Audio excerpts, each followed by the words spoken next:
Hi, my name is Robert. Please read the comments in the About section of this video. It has valuable information and updates. My YouTube channel has a disclaimer video that I encourage you to watch. And please like, share, and subscribe. I hope you found what you're looking for. Thank you very much for watching.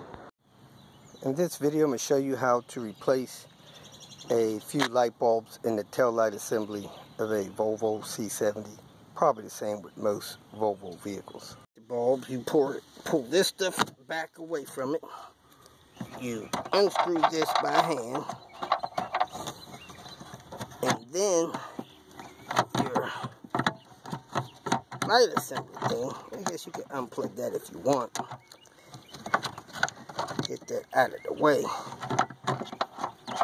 With this totally out, you can maneuver your light assembly out. You can plug the lights back in, test the bulbs, see which ones are out, and replace the ones that's out.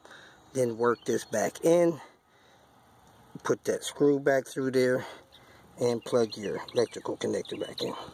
If you feel that this information was useful, please like it and share it with your social media friends.